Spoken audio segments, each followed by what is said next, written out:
Because you did not plan, the state has a plan for you called probate.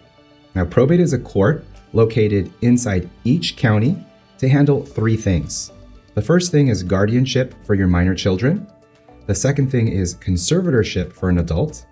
And the third thing is the transfer of your assets after you pass away. Approximately 80% of people end up in probate court because they did not properly plan for their assets.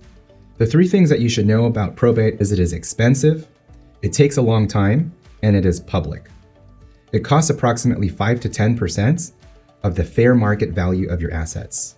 So that means if you own a home for $1 million that is subject to a $600,000 mortgage, the court will assess a minimum 5% on $1 million. The second thing you need to know about probate is it takes a long time, and it generally takes about 1 to 2 years across California, with some exceptions for the larger counties like Los Angeles, where it can easily take 3 to 5 years. The final thing about probate is that it is completely public. Everything will be discussed out in the open with respect to your affairs, your family, and your assets. Probate is like a lawsuit against yourself, that you're using your own money to sue and defend yourself. When you don't have a will, the state calls this intestate succession. And that basically means the court will appoint an administrator who will be in charge of collecting and distributing your assets according to who it thinks should inherit.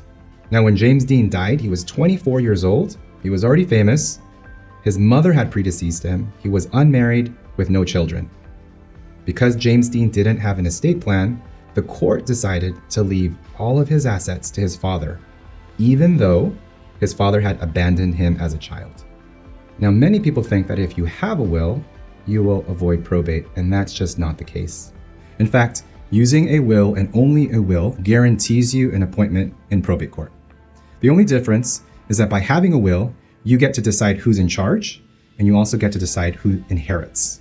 So for example, in Marilyn Monroe's case, she had a will, and she validly appointed a beneficiary, her acting coach, Lee Strasberg. He inherited 75% from Marilyn Monroe's estate. Secretly, Marilyn told Lee to transfer 75% to charity. Unfortunately, because this was a secret and not documented in the will, he was not legally obligated to carry out this wish. Instead, he married a then 28-year-old actress who never actually met Marilyn Monroe. She would financially benefit from Marilyn Monroe's likeness over her lifetime, and in 2011 sold her likeness for $30 million. Now, probate also takes care of the guardianship of your minor children. If you have a minor child and you don't have the appropriate plan, your children will be appointed a guardian in probate court. The other matter that the court handles is the conservatorship for an adult. This is similar to guardianship for a minor, except we're dealing with an adult individual. So in the case of Michael Jackson, when he passed away, he had 3 minor children. The court appointed Michael Jackson's mother, his children's grandmother, as the guardian of his children. Now, in Michael Jackson's will, he actually also listed Diana Ross because allegedly they were close. The court ended up appointing his mother, who has a priority status because she is also their grandmother. So if you want to avoid situations like this, it is absolutely imperative that you begin setting up your trust.